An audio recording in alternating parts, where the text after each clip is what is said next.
Good afternoon, distinguished guests, faculty, students, and friends. My name is Catherine Fang, Master of Ceremonies. Today we commemorate the 237th anniversary of the United States Constitution. In doing so, it is an honor to welcome Mr. Curt Levey, President of the Committee for Justice, as well as Professor Jonathan Entin, the David L. Brennan Professor Emeritus of Law at the Case Western Reserve University School of Law. Our guest speakers are here today to discuss affirmative action on trial, focusing on the recently decided Students for Fair Admissions v. Harvard and University of North Carolina decision. If you are interested, a recording of this program will be shown in the Tepfer room of Adelbert Hall tomorrow at 11:30 a.m. After this replay, Rob Solomon, the University Vice President for Diversity, Equity, and Inclusion, will comment on and take questions about the affirmative action issue. A registration link for Tuesday's event was in Friday's Case Daily. Lunch will be provided for registered participants. The Society for Constitutional Policy members appreciate your time to share thoughts on the questions from the panelists and the audience. Please allow me to introduce the panelists, Ms. Sophie Dasco, Mr. Christopher Batarse, and Ms. Lauren Hodge. Now please join me in welcoming our moderator, Ms. Hannah Bollender.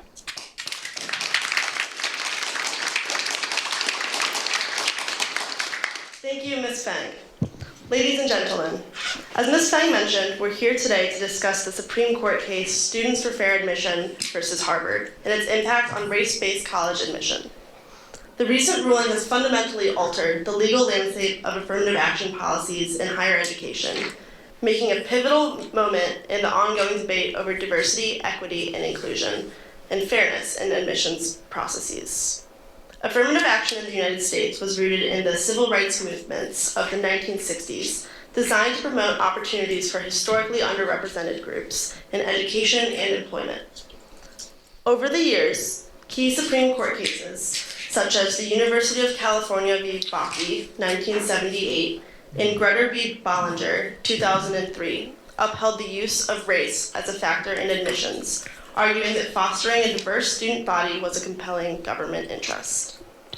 However, in 2014, the organization Students for Fair Admissions, SFFA, filed lawsuits against Harvard University and the University of North Carolina, alleging that their race-conscious admissions policies discriminated against Asian American students and applicants.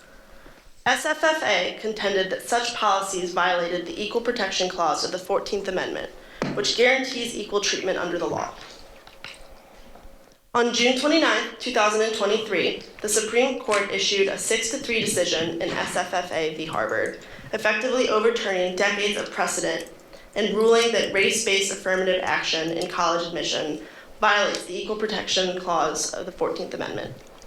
Chief Justice John Roberts, writing for the majority, argued that doing so contradicts the Constitution's principle of equal treatment for all individuals.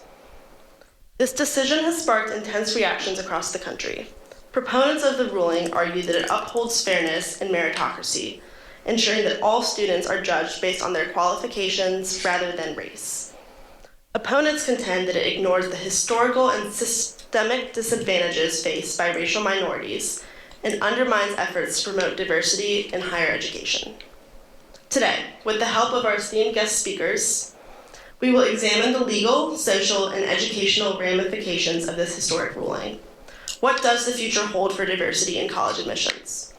How will universities adapt to these changes? And what role should the courts play in shaping the policies of educational institutions?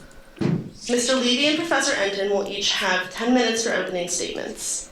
Mr. Levy, the floor is yours. Thank you. Is the sound okay? Yes. Yes, good, thank you. Great. Let me start with some background. 2 decades ago, when I was at the Center for Individual Rights in DC, that's a public interest law firm, we represented the plaintiffs in the University of Michigan affirmative action cases, which Hannah referred to, Gratz and Grutter. It was, really similar to the SFFA case against Harvard and UNC, in that we were challenging the use of race-based admissions. In this case, 2 cases were both at University of Michigan, their undergraduate college and their law school. And our aim was to, end the explicit use of race in admissions, but the Supreme Court ruled otherwise in Grutter in 2003. And then basically 20 years later, June of last year, the Supreme Court corrected what I believe was a mistake in 2003. Most of you are too young to remember the Gratz and Grutter decision, so let me just briefly go over those. We lost the law school case, the Grutter case, and we won the college case, but can't really say it was 50-50. It was mostly a loss because in Grutter, the Supreme Court reinforced what they had said less decisively in a divided opinion in 1978 in Bakke v. University of California. And what they said was that the educational benefits of broad-based diversity were compelling interests that could justify at least the modest, narrowly tailored use of race in admissions. What came to be known as the diversity rationale. We're also used to that term diversity, but it really, at least as a way to refer to racial diversity, was something that happened, after the Bakke decision, starting in the 80s. Now you might say, well, why do you even need a compelling interest? Well, that's because the Constitution and Title VI prohibit racial discrimination they both for state universities and just Title VI for private universities, and the schools don't deny they're discriminating, that is, treating some races differently than other races. Now when I say Supreme Court in Bakke and Grutter said that you could have a modest use of race, the Supreme Court was talking about using race as one of many factors to achieve broad-based diversity, so much as you would use what state you're from, your extracurricular interests, things like that. But in any case, because of the decision in Grutter, the diversity rationale remained the governing legal, if not cultural, justification for another 20 years, that is until last year. So you might say, how can the educational benefits of diversity, which research shows are modest at best, qualify as compelling enough to justify something, as clearly prohibited by the Constitution as racial discrimination? I mean, the legal answers, the court said so. There were a variety of rationales available, and that's the one that the court sort of chose in Bakke and decisively chose in Grutter. I think the political answer, frankly, is that it's easier to sell discrimination against certain groups if you say it benefits everyone. It's educational benefits for everyone. Now I know I can only speak for the Center for Individual Rights, but I know that had race really been used in the way it was discussed in Bakke, just as one of many diversity factors, people would have barely noticed, no less, invested all that time and energy into challenging it. And I know the same is true of my friend Ed Bloom, who organized students for fair admissions. I know he's also said to me, no one would object if it was, if it was one of many diversity factors. But race was instead a huge factor, at the most competitive schools at least. When we sued University of Michigan, they were giving you 20 points for being Black or Hispanic. No points for being Asian or Arab American, but certainly for being Black or Hispanic. And that was equivalent to the difference between an A and a B average. So, we're talking, a huge difference, or as measured by standard deviations at the law school, where they didn't have the point system, even more than a standard deviation. But that all, at least the use of the diversity rationale came to an end last year. And, excuse me here. Now, I think we're better off without the diversity rationale, because it was always disingenuous. I remember when I, 20 years ago now, spoke at Harvard about the Grutter decisions, and it was a huge panel. I think it was 9 people, and I was the only one who was, against race-based admissions. And, I turned to my fellow panelists and I said, how many of you think that the educational benefits of diversity are the real reason that we need racial preferences? And only one did. I remember he was a professor at the education school, so none of the lawyers on the panel thought so. But they all thought that we needed diversity, racial diversity, for its own sake, not because it helps, white or Asian kids get a better education.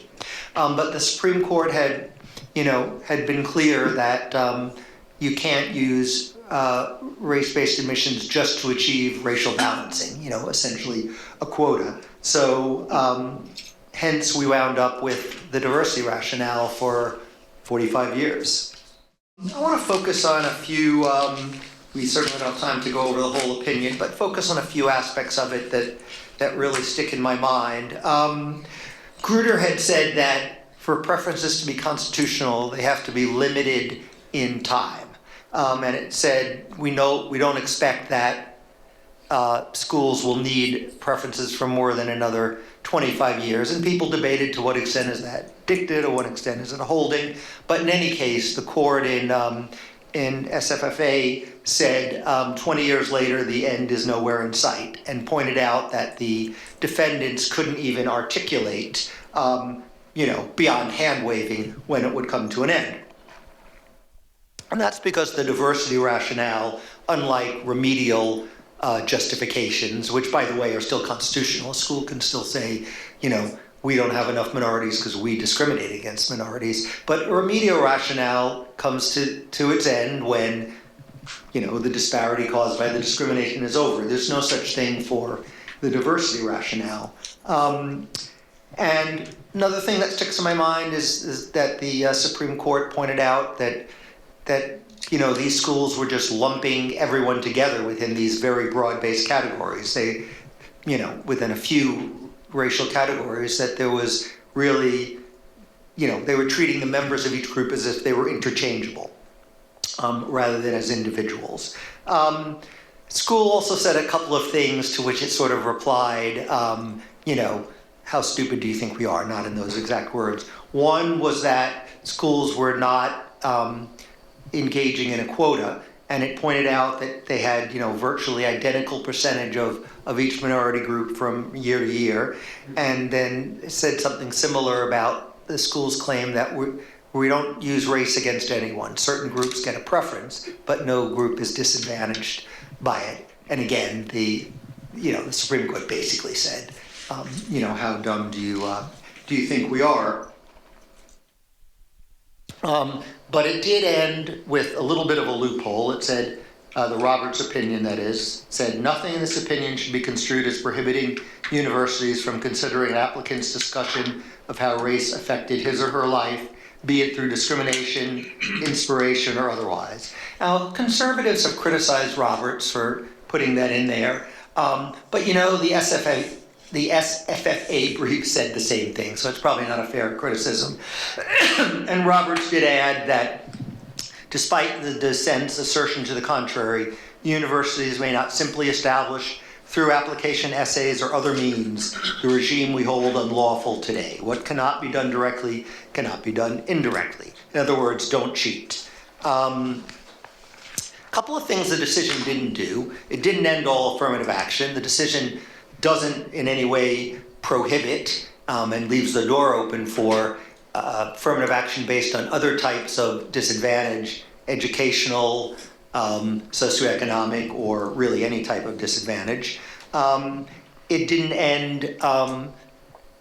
really end affirmative action in general, because it really only applies to admissions, arguably just higher education. So in contracting or employment, you can still use preferences. We'll see what how the lower courts and maybe eventually the Supreme Court applies it to those areas, but for now, it's really limited to higher education admissions. And I suspect that, the use of race-neutral alternatives is the reason that, you haven't seen a big drop in minority enrollment. I know at Harvard, they just recently reported that it had dropped from 18 black students had dropped from 18% to 14%. I'll point out that 14% is still more than the proportion of black folks in the American population. The number of Hispanics had gone up from 14 to 16%. At Yale, there was no change in the percentage of black and Hispanic students. And at UNC, the other defendant in the case, it was down, number of black students were down a little bit, but from about 10.5% to 18%. Schools resisted race-neutral alternatives for as long as they could. They really hated the idea. They claimed it didn't work, but that they don't work in restoring racial diversity, but that had been disproved 20 years earlier when California outlawed racial preferences at state schools. University of Michigan did. Texas did because of a Hopwood, which was eventually overturned by Grutter. But all those states had been able to restore pretty much the same level of minority enrollment using race-neutral alternatives. And then also the schools basically said that they wanted to remain elite. I mean, what they basically were saying was, we don't want to relax our standards for all races. We're willing to do it for a couple of races, but we're not willing to do it for everyone. I see my time is up, so I'll just say that I think opponents of race-based admissions are going to have their hands full to make sure that race-neutral alternatives are used in a sincere way and not just used, as Robert said, to accomplish what this decision forbids. All right, thank you, Mr. Levy. Professor Entin, the floor is now yours. Thank you, and thank you for having invited me to be on the program. I've been on several earlier ones, and I know the standard that you've set, and I hope I will get close to it. Now, before students for fair admissions, the SSFA decision from the Supreme Court, there was a pretty lively debate about the constitutionality of race-based affirmative action in higher education that Mr. Levy has nicely summarized for us. This is a debate that applied not only in higher education, but also in elementary and secondary schools. And just to build on a point that Mr. Levy made, the Constitution applies to public institutions, but not to private institutions. Title VI of the Civil Rights Act of 1964, which prohibits racial discrimination in federally assisted programs, does apply to private institutions like Harvard and Case Western Reserve University.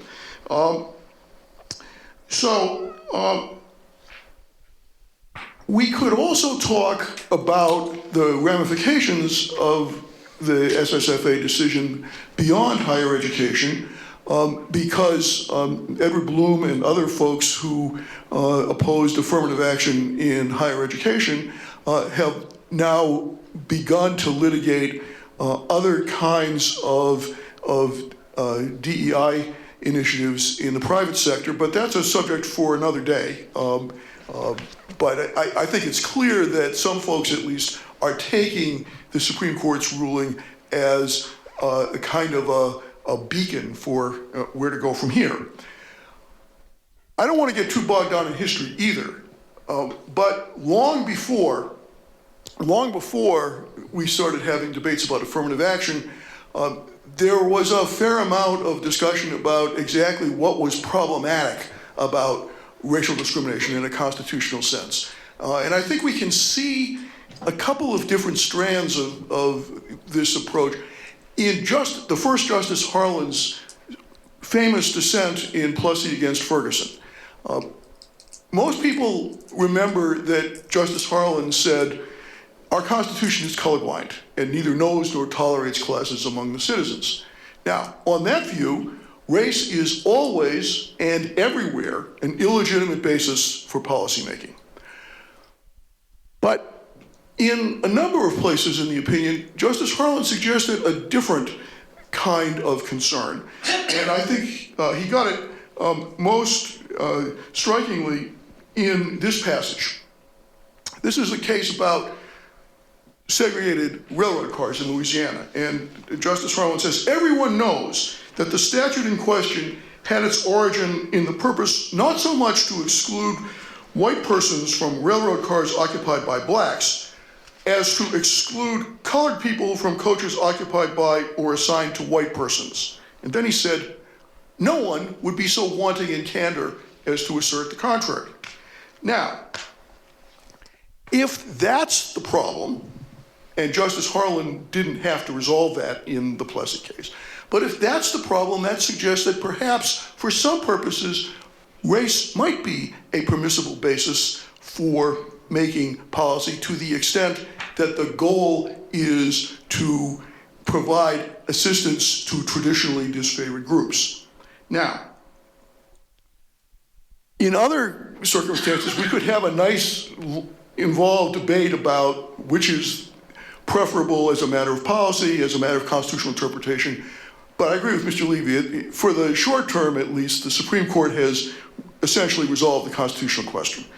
And so I think there are a couple of things that I want to say about this. One is that the SSFA decision does not invoke originalist grounds for rejecting the constitutionality of affirmative action. The only opinion in the case that does invoke originalist grounds is Justice Thomas's concurrence. That was, as far as I can tell, the first time that even Justice Thomas had relied primarily on originalism in an affirmative action case. It's also worth noting that nobody else has joined that opinion. Now, that doesn't mean that he's wrong. It just means that at least the rationale here is not purely originalist. Now, I think what we ought to be thinking about now is what follows from what the Supreme Court has done. We might consider whether the whole affirmative action debate should have turned exclusively on the diversity rationale, but that may be a legal artifact of what Justice Powell said in his controlling opinion in Bakke. Instead, let's try to figure out what exactly the Supreme Court has told us so that we can think about what universities might lawfully do going forward. Now, two key statements in Chief Justice Roberts' opinion that we should focus on. One is eliminating racial discrimination means eliminating all of it. If that's the principle, then presumably the court is endorsing colorblindness because race is not a permissible basis for decision-making. But the very next paragraph says, any exception to the Constitution's demand for equal protection must survive a daunting two-step examination known as strict scrutiny. Now, there's some tension between these statements. If the Constitution is colorblind, then why do we need to talk about exceptions? Now, this suggests, as Mr. Levy indicated, that the court has left open the possibility of some, unclear exactly how much, some consideration of race in some circumstances. And in part 6 of the opinion, the last substantive part of the opinion, Chief Justice Roberts offered some clues.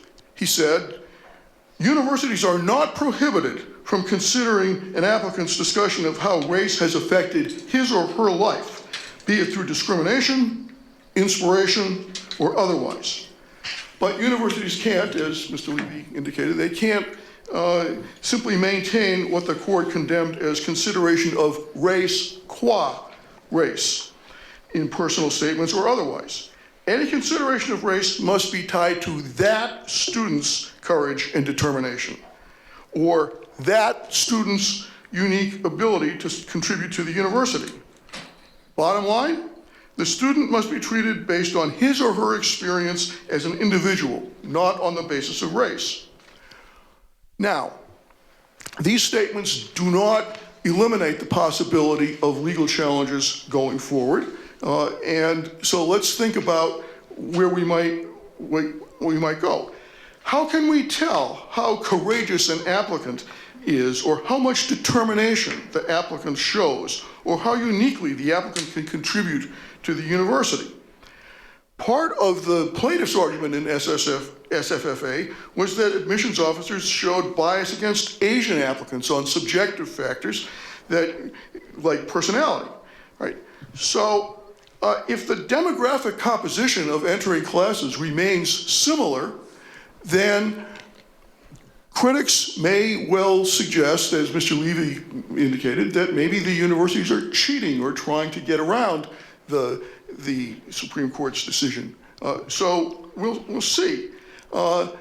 Indeed, I think to the extent that critics of affirmative action have been suggesting that universities have been admitting less qualified applicants through affirmative action, that we should expect them to be looking quite closely at the demographic composition of entering classes. But beyond personal statements, the Supreme Court didn't really tell us very much about other practices. So let me just raise some questions for us to think about. What counts as race neutral? Some states, Texas and Florida, for example, say if you rank high enough in your high school graduating class, you're automatically admitted to a state university. Now the percentage varies. I think in Texas it's 10%, in Florida it's 20%.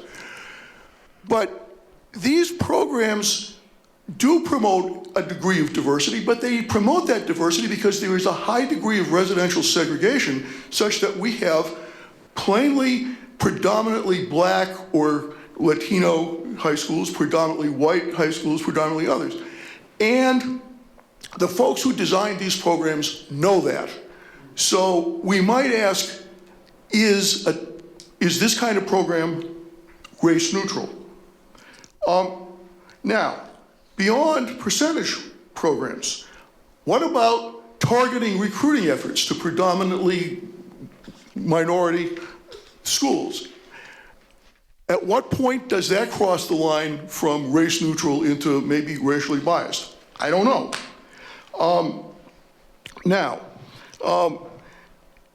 If the Constitution is colorblind, which again the court didn't say, does the admissions office have to review all the applications in a blind fashion so that it has no information about the race of the applicants?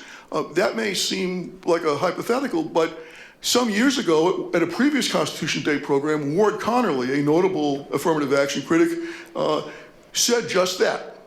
A couple more questions. At a time when women represent a disproportionate share of college and university students, would it be constitutionally permissible for universities to give a plus to male applicants? And if so, if that's permissible, why is that somehow less problematic than affirmative action based on race? What about legacy preferences, which traditionally have favored affluent whites? I don't have fully formed answers to these questions. I think that a lot of the debate about affirmative action might actually sensibly unfold as a policy matter as much as a constitutional matter. I don't have firmly developed answers to some of those questions either, but I hope that we can get into some of these issues over the course of the remainder of our program. Thanks. Thank you, Professor Entin. We will now proceed with questions from our panelists. Professor Entin and Mr. Levy, you each have 5 minutes to address the question directed to you, 3 minutes to respond to the other speaker's points, and finally, 2 minutes to defend your original argument. I would like to invite Ms. Dasko to ask her first question. Mr. Levy, the SFFA ruling has been celebrated by those who advocate for a meritocratic admissions system. How do you respond to concerns that focusing solely on academic metrics disadvantages underprivileged students? Well, the SFFA decision doesn't say that you have to focus on merit. It just says that you can't use race. So if you wanted to pick, just randomly pick students, I mean, you would wind up with, pretty much the same proportion admitted class that you have among the applicants. But schools don't want to do that. What they really want is the best of both worlds. They want to be able to give preferences to certain minority groups, but not have to lower their standards in general. And certainly the SFFA decision does not say that you have to focus narrowly on academic criteria. You could get rid of the use of standardized tests at all. You could get rid of the use of grades. I mean, if you wanted to base it on other factors. Now, that wouldn't necessarily be fair. If you remember at one of the problems at Harvard was that Asian students tended to score much lower on the personal rating, which is not quite the same as personality, but if you read the definition of it, it's awfully close. And Harvard had no problem saying, look, we have found that Asian kids just don't deserve as high a personal rating. So, there's room for what some would call reverse discrimination to sneak in anyway. I don't know if I missed part of your question, but I certainly am all for the use of broad-based affirmative action in which we look at all types of disadvantage. Again, socioeconomic, educational. Neither of my parents went to college, and I always felt, at least at the beginning of my college experience, that that I was at a disadvantage. But life is not a completely level playing field. I'm sure I had advantages. I had at least a mother who, despite never having gone to college, was determined that her children would go to college. So, and not everyone has, parents who believe in them in that way. So, look, we all have disadvantages in life, but part of being successful in life is succeeding despite them. Thank you. Professor Entin, your response? This gets into a question about what do we have admissions offices for and what are their criteria. There are universities that established geographic criteria for admission. I'm not talking about public universities where there's a premium on being an in-state resident and in-state residents get a tuition break compared to out-of-state residents. I'm talking about other kinds of geographic diversity claims. And there's some pretty good evidence historically that at places like Columbia and the University of Wisconsin, for example, geographic diversity was a kind of a pretext for anti-Semitism. That there were a lot of disproportionate number of Jewish applicants coming from New York, and they scored well on the traditional academic criteria, and so the concern was maybe if we could spread the demography or the geography of the student body, we might get fewer Jews without actually having a firm quota or a total ban. But if we're going to have admissions offices and they're going to make decisions, the rationale for considering race in admissions decision is that the United States has a long and deplorable history of racial discrimination. And I don't want to, not only because we're time limited, I think we all understand that. And the idea that the most egregious piece of our history is somehow constitutionally out of bounds strikes me as at least a little bit perverse. And let me just pick up on the comment or the question I raised earlier. If in fact universities are going to give a plus to male applicants because the student bodies, at least in some fields, are disproportionately female, then the beneficiaries of those preferences are from the gender that has traditionally been powerful and privileged. If it is easier to justify a gender-based preference in admissions rather than a race-based preference, I think that kind of ignores some of our history. So, as I said, I'm not uniformly enthusiastic about the expertise of admissions offices, but if we're going to have them, it seems to me that treating race as particularly problematic is not intuitively obviously correct to me. Thank you, Professor Entin. Mr. Levy, your response? I certainly have no problem with geographic preferences. That's exactly the sort of race-neutral alternative that would actually give us more true, broad-based diversity. Now, not all of my colleagues, who oppose racial preferences would agree with me. As a matter of fact, this is K through 12, not higher education, but the Pacific Legal Foundation challenged the geographic preferences at the Thomas Jefferson Magnet School near where I live in Virginia, because the record indicated that they were doing it just as basically a way to achieve racial diversity. And I'd say, it's probably split down the middle among my colleagues about who thinks it's okay anyway, but I don't think the Supreme Court or the lower courts are going to strike that down. I think that's, again, we can sort of talk about a perfect world in which, you would have to really believe that geographic diversity was genuine and you're not just using it as a proxy. But I think in the real world, courts are not going to strike that down.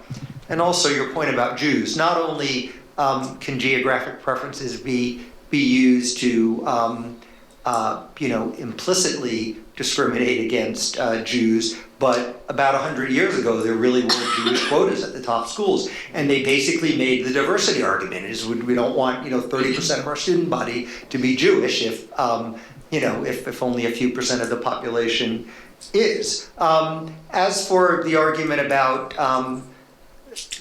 discriminating based on gender, look, the Supreme Court sets a higher bar for race.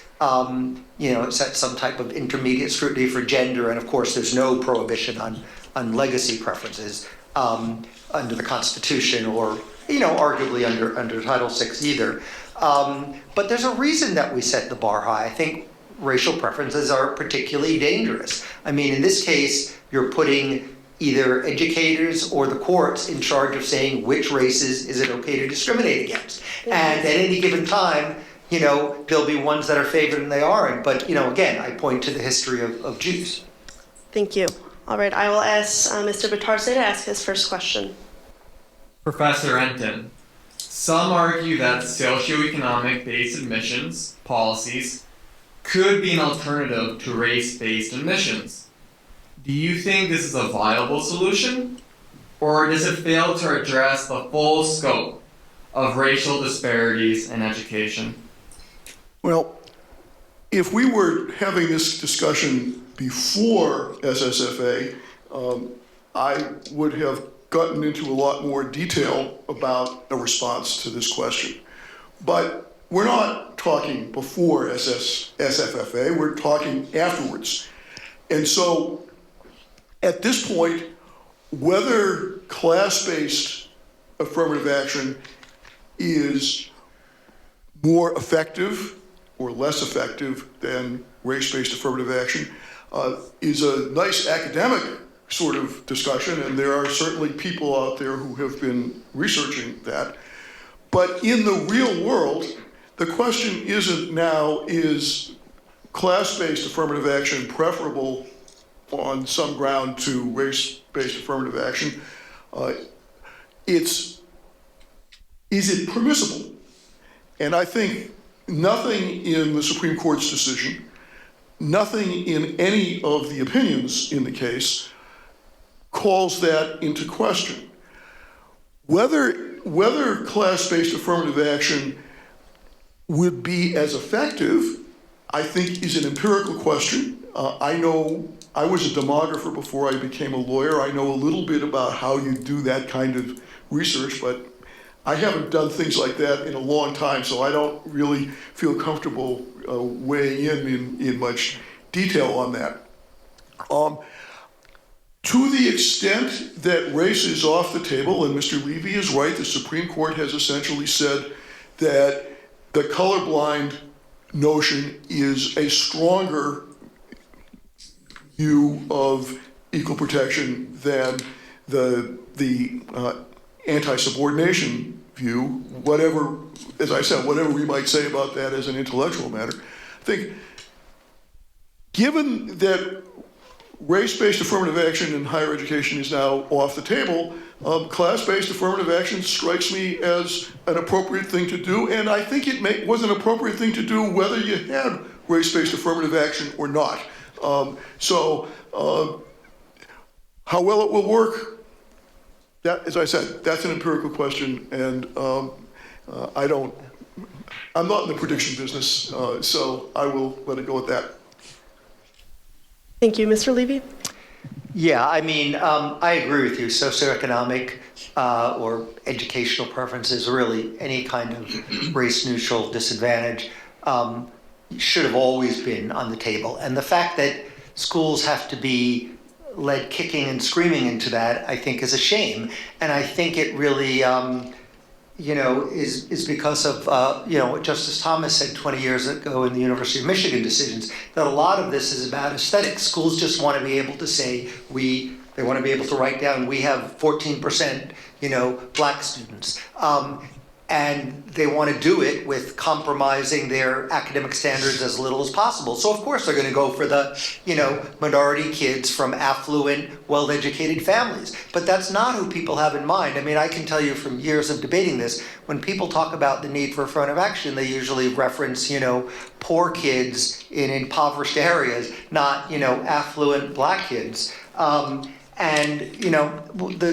Well, let me not, I probably don't have time to go into this, but I think that socioeconomic and other types of disadvantage-based preferences have been proved effective. Again, for 20 years, you haven't been able to use preferences in Michigan, Texas, California, which all have some very competitive schools that used to use it heavily. And the numbers bounced back up really quickly. Again, schools don't want to do it. They'll argue that it's not effective, which I think has been disproved, or that they want to remain elite. They don't want to lower their standards for everyone. But, I think everyone supports the idea that the poor kid should get, or the kid who, whose parents are not educationally privileged should get some sort of preference. And, my parents didn't go to college. And like I said, I always felt like that was at least a small disadvantage for me. I guess I'll stop there. Thank you. Professor Entin? Selective universities have a pretty dreadful track record on economic diversity. There are prestigious selective institutions where there are more students from families in the upper less than 1% of the income distribution than in the bottom 40% or more. We're not, I hope we're not going to try to create a trade-off between the less affluent and the people of color. There is some overlap in that there, but it's not completely so. I think one criticism of affirmative action that I have not heard here that might be worth thinking about is something that we saw in the political arena. When Vice President Harris was nominated, she was dismissed as a DEI candidate who hadn't gotten there on the merits. And some of the criticism of affirmative action in higher education suggests that somehow the beneficiaries of affirmative action aren't good enough or aren't qualified. Now, I've been teaching for 40 years, and I can tell you that I've had thousands of students, and I think it is really troublesome to have people wondering, are these folks actually good enough to do the work? They are. That's been my experience. I'll leave it at that. Ms. Hobbs, the next question. Mr. Levy, Do you believe that race-conscious admissions policies have done more harm than good when it comes to promoting diversity and equal opportunities in higher education? I think, let's put the law aside. In the early years of affirmative action, you actually, look, the reason that we're even talking about this is because if you base it just on grades and test scores, there is a disparity. And that disparity narrowed in the early days of affirmative action and then stopped narrowing. And I think the reason is that because in the early days, there really was a non-level playing field. You really, in 1970, you can't say that, the affluent black kid, was really on the same, level as the affluent white kid. And so I think to the extent that you had preferences then, you really were taking real disadvantage into account.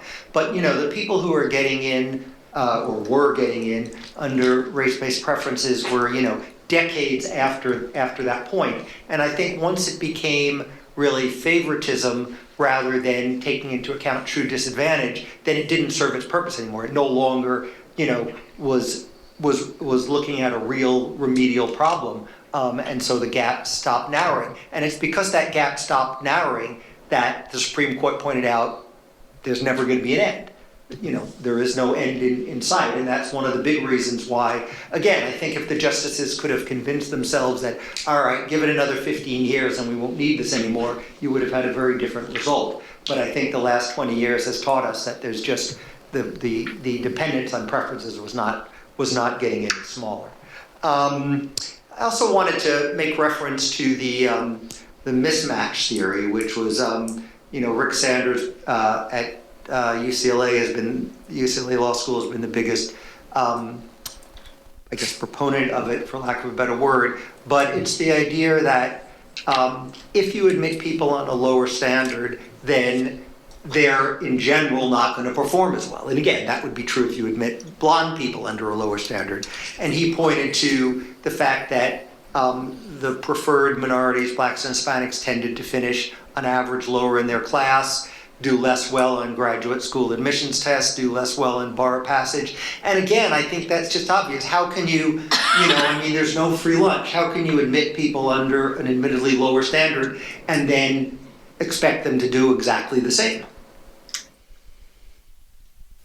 Thank you. Professor Entin? Well, let me pick up on the Sander point.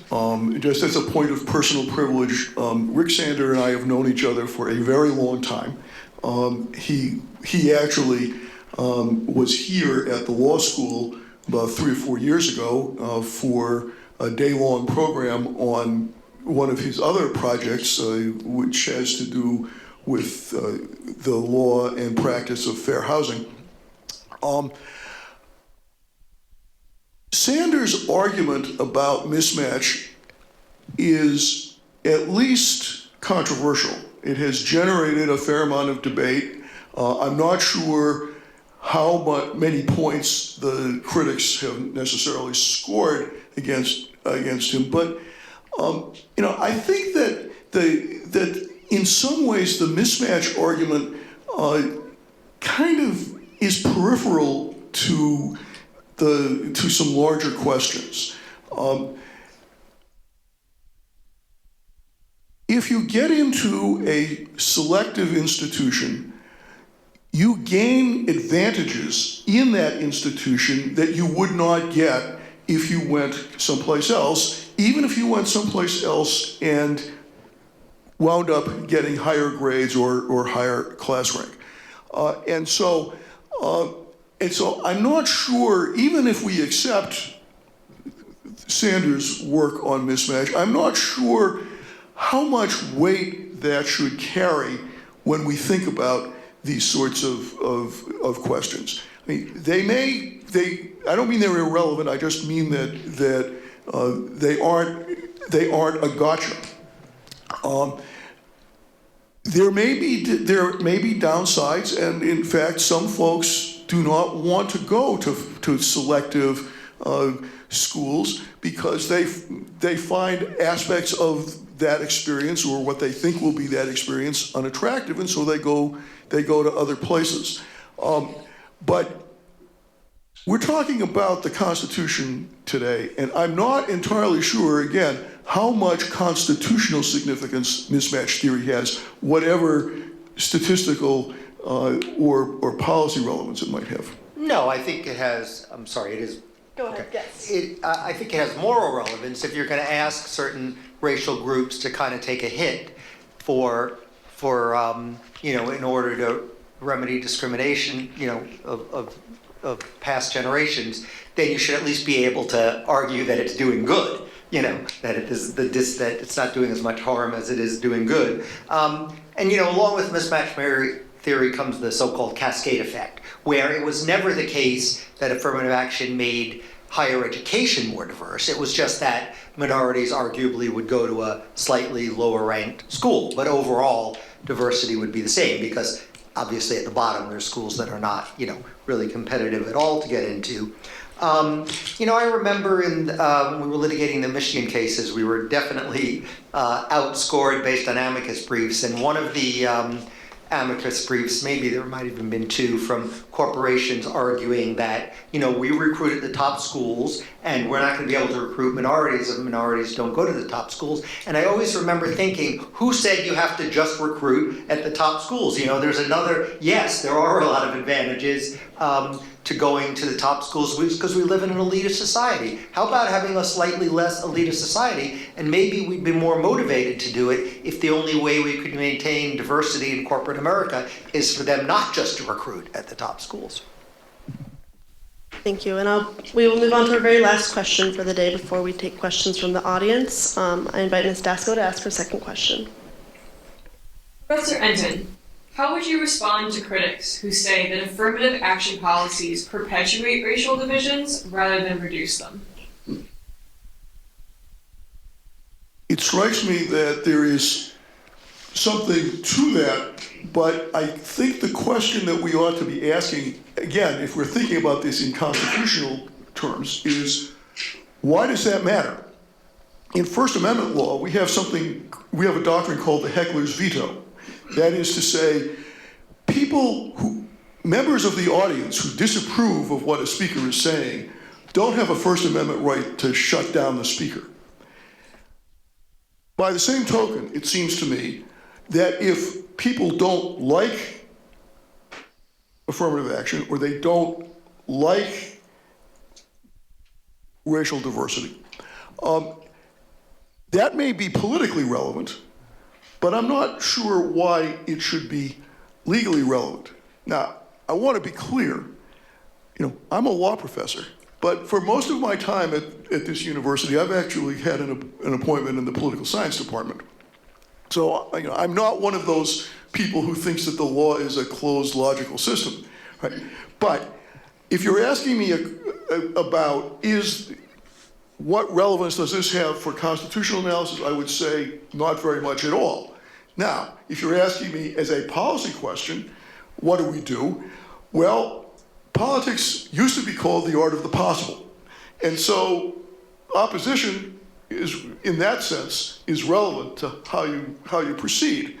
But over here over my left shoulder is a photograph of probably our most significant graduate, Fred Gray. Fred Gray represented Rosa Parks when she got arrested on the bus. He represented Dr. King. He played a significant role in 4 landmark Supreme Court decisions in his first 10 years out of law school. He spent a lot of his early career litigating against people like George Wallace, right? And the idea was there were loads of people who thought that the notion of desegregating public schools was just terrible, right? But that didn't stop Mr. Gray or the Supreme Court from saying that the law prohibits segregation. So if you're asking me, how does public opinion bear on the legal question, I would say probably not very much. If you're asking me, how should public opinion play when we're talking about what sorts of policies to pursue, then, as I said, I think as a practical matter, you've got to be realistic.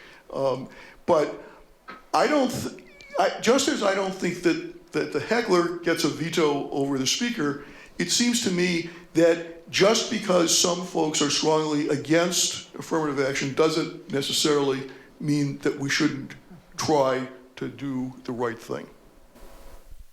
Thank you. Mr. Levy? There's no doubt that opposition to race-based admissions has grown, and I think that's because, sort of the justification for it gets further and further in the past. But I agree, it's not really a constitutional argument. But that said, I agree that it does exacerbate racial divisions. I mean, I think the only long-term answer is a colorblind equal protection clause. Otherwise, you're just alternating between what groups society thinks it's okay to discriminate against. It was okay to discriminate against pretty much everyone but white people until 50, 60 years ago, and then maybe at some point, white people and Asian come back and say, hey, now you've been discriminating against us for 50 years.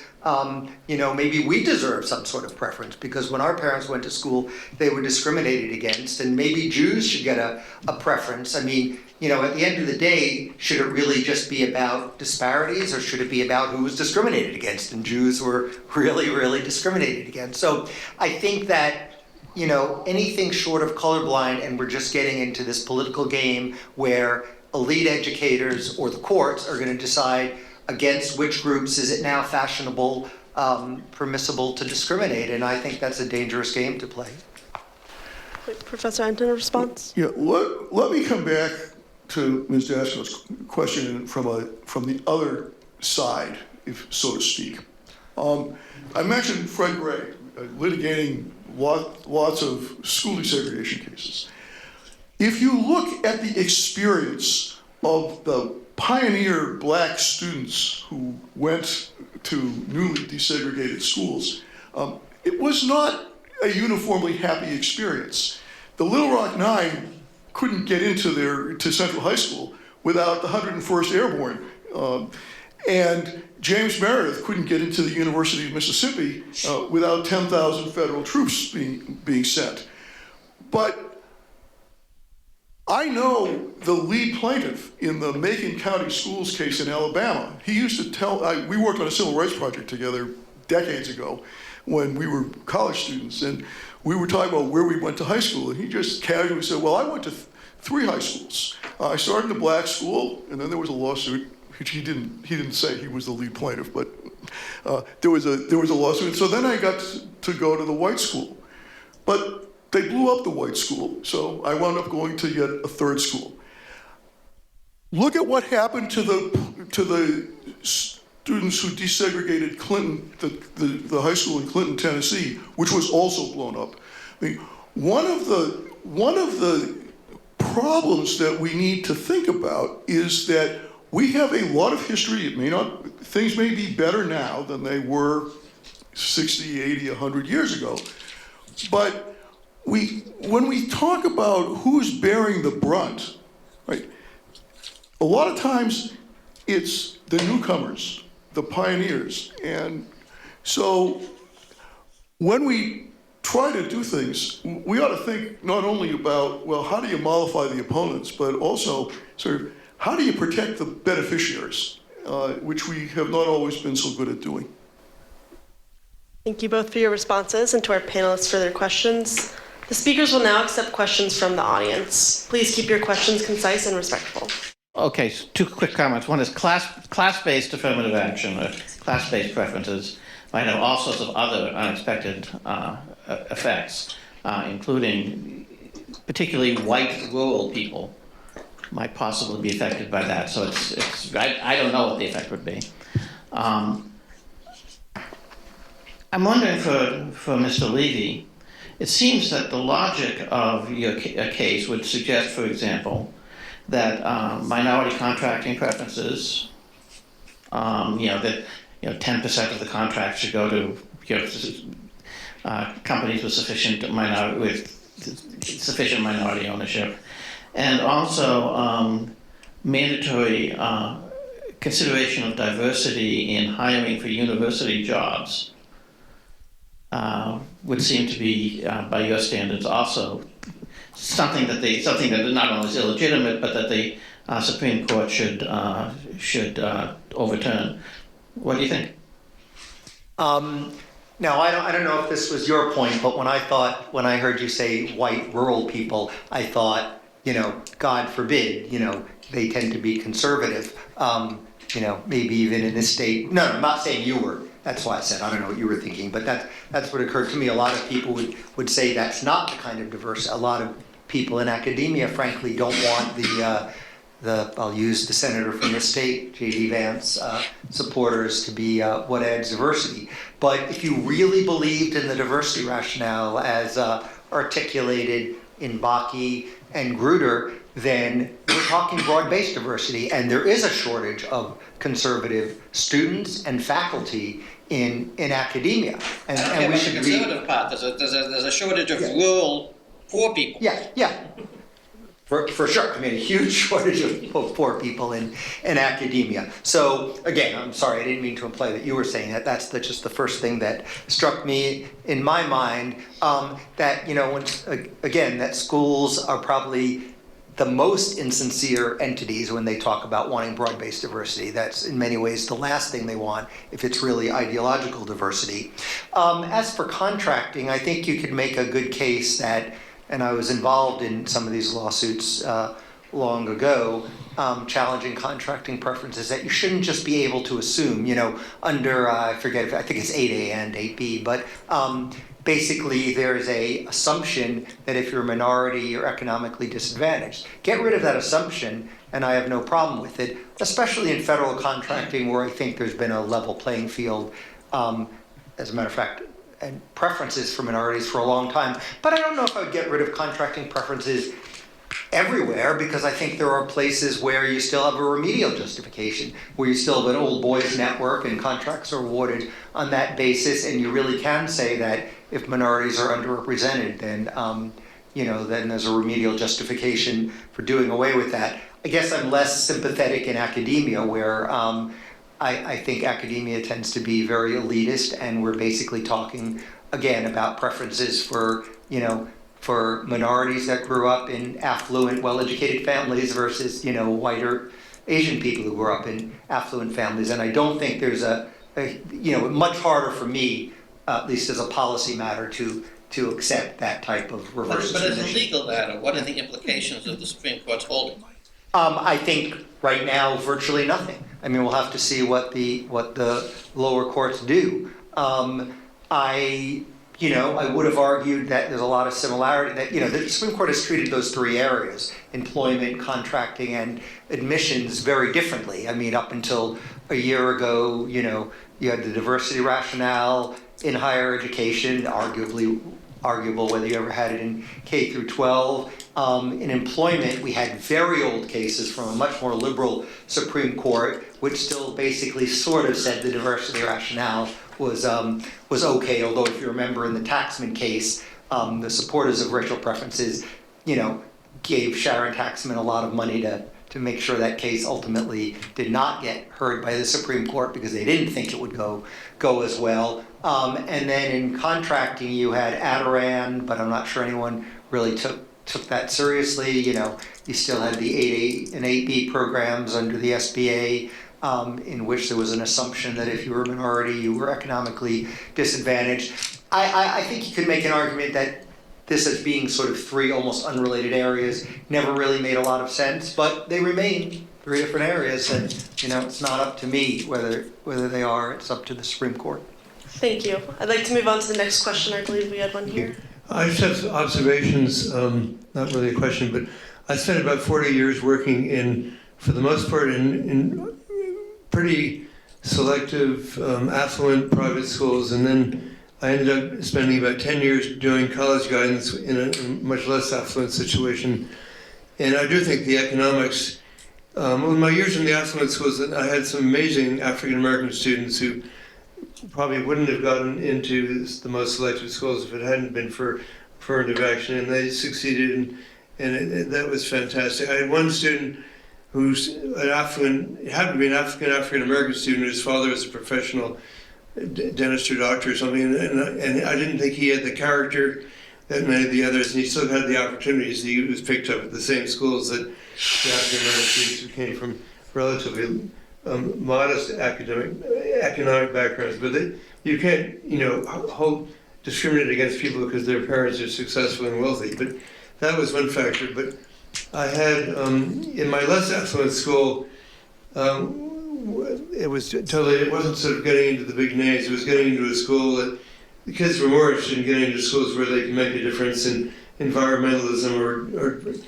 dealing with social issues, and not just getting into prestigious banks or law firms or something of that factor. But I had one student who would not have gone into, she got an amazing scholarship at a state university thanks to my wife, who spent about 2 weeks filling out forms. And it was an opportunity that most students wouldn't have had because they wouldn't have had a counselor who had the time to put that effort into it. But she was just an amazing character, an amazing ability.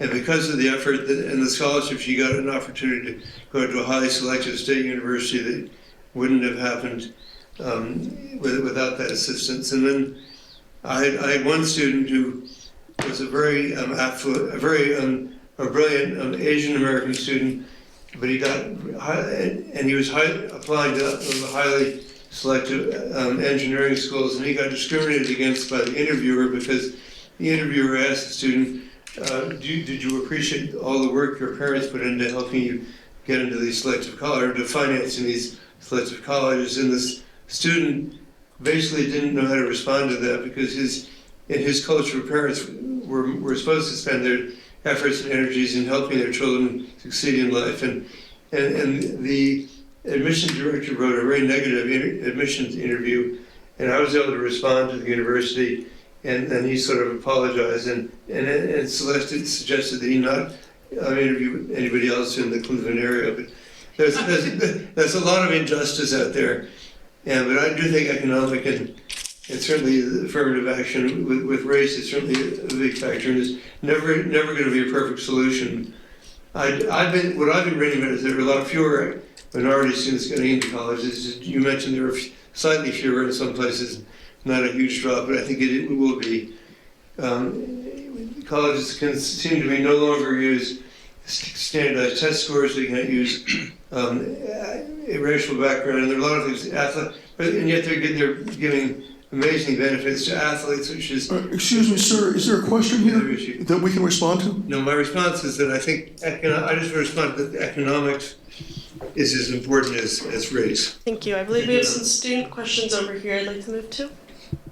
Well, I know there's like a lot of intersectionality between race and socioeconomic status, and I see that you have you want to emphasize socioeconomic status, but I also think that in terms of race, there are some things or some effects of race that don't directly or solely apply to socioeconomic status, meaning implicit biases in both the admissions process and the job hiring process. So my question is, and I don't want to misinterpret your sentiment, so that's why I'm asking, but do you believe that we're at a point where the disparities that were created by slavery and the Jim Crow era and things like that have been rectified enough where we can solely look at things from a socioeconomic disadvantage standpoint? Or do you think that we do still need to rectify the effects of slavery and the Jim Crow era, and that affirmative action is not the appropriate way of doing that, and there's a better way to do that?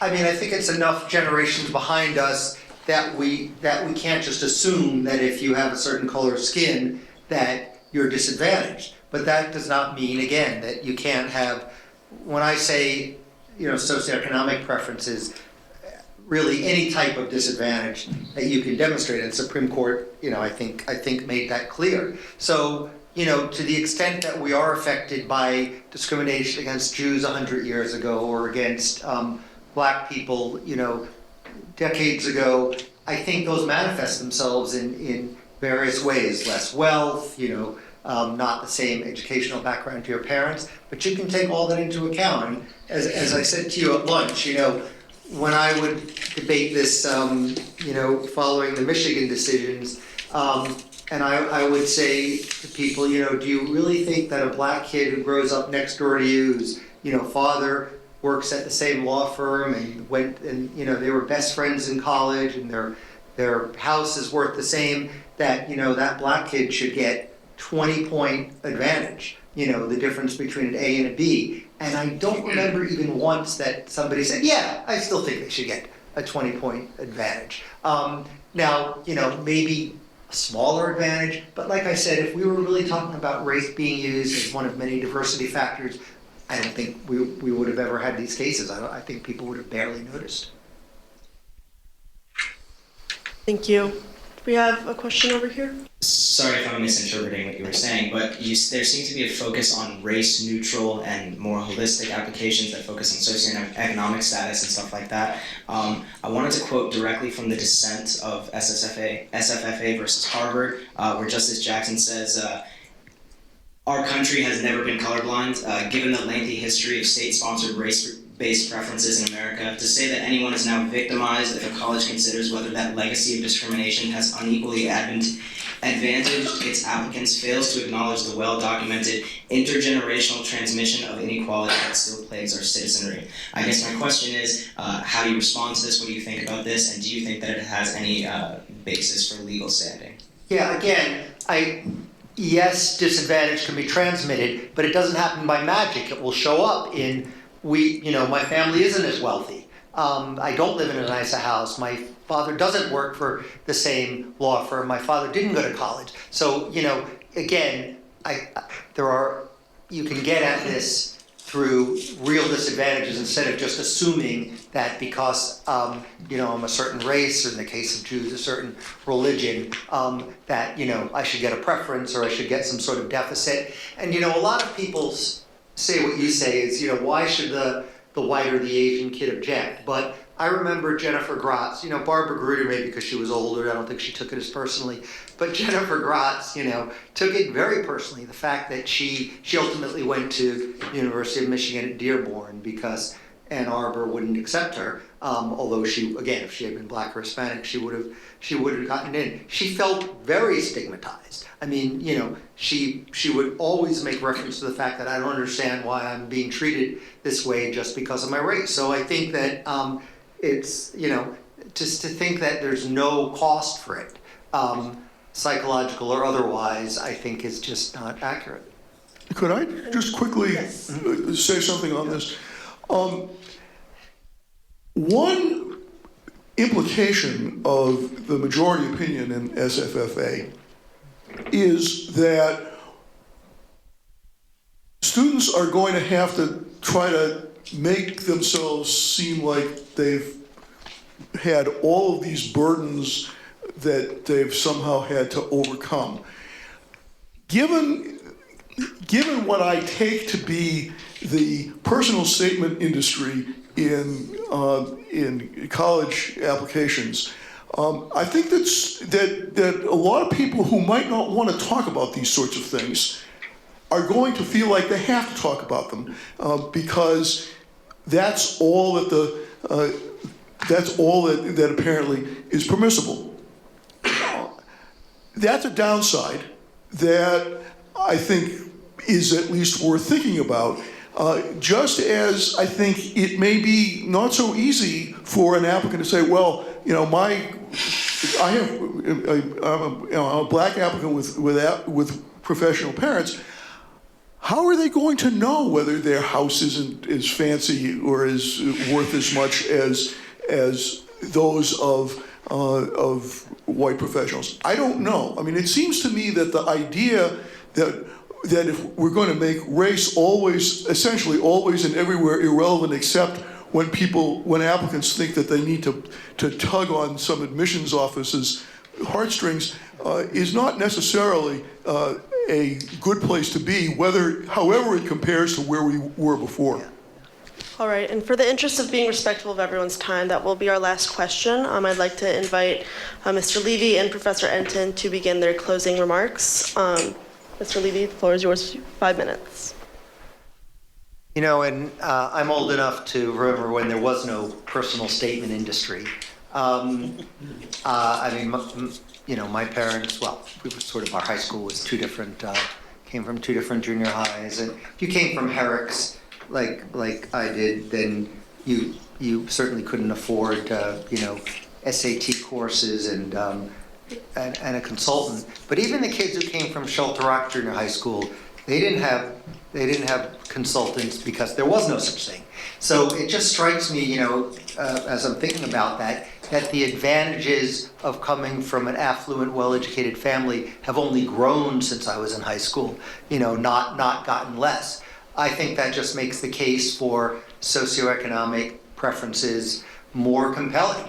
And again, it is technically true that you could have both, and that is what they did in up until a year ago in Texas after Hopwood was negated by Grutter. The top 10% program that you had referred to developed its own constituency, and so you couldn't get rid of it. And I would argue it's a constituency much like racial preferences have as well. And so even though they wanted to get rid of it when they could go back to using racial preferences, they didn't. I think they lowered it from 10% to 5%, but they couldn't politically get rid of it. But again, the top 10% on its own did restore racial diversity. But again, so you could have both, but you're not going to, because again, schools don't really like socioeconomic preferences. It is, you know, if I want to take the lowest risk, I'm going to, you know, admit kids from all races, from highly educated families. And certainly admitting people from those families is the best way to ensure that they later give lots of money to the school. So in an ideal world, they could take both into account, but in the actual world, they have to be dragged kicking and screaming. And I can tell you this from, you know, debating this for 20 plus years.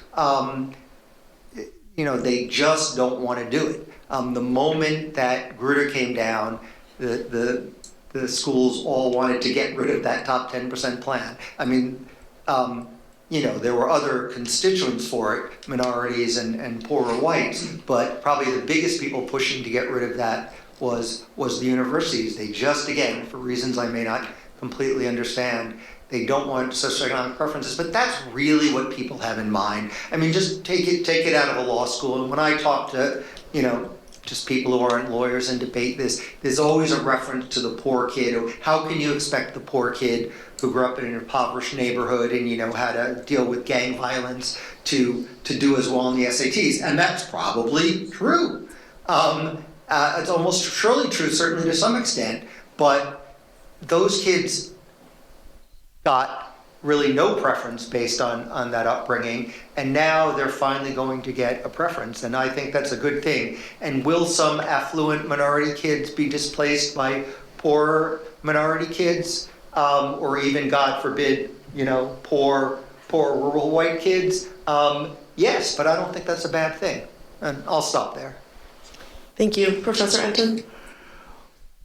I want to end kind of where I began. That is, we have a lot of unanswered questions in the wake of the Supreme Court's ruling in the Harvard and UNC cases. We don't know, from the Supreme Court anyway, what counts as race neutral. We don't know from the Supreme Court how far the court's approach will be generalized. But we do know, for example, that efforts to target women and minorities for some kinds of professional and economic opportunities have generated a number of lawsuits, not so much claiming that these programs are unconstitutional, because the programs are not run by governments, they're run by private parties. And the argument is that if you limit eligibility to blacks, Latinos, maybe women, that you're violating federal civil rights laws. So far, lower courts, at least the ones I've seen, have generally been sympathetic to those sorts of arguments. I also want to come back to the point that I made earlier about originalism. As I said, whatever the merits of originalism in general, and that's not our subject today, and I don't mean to suggest otherwise, but whatever the merits of originalism, it's actually quite difficult to make a consistently originalist argument for the colorblind Constitution. And one reason for that is that the 38th Congress that passed the Civil Rights Act of 1866, which was the foundation for the 14th Amendment, and the 39th Congress, which actually approved the 14th Amendment and sent it out to the states, debated those proposals before racially segregated galleries. Moreover, those Congresses approved racially segregated schools in the District of Columbia.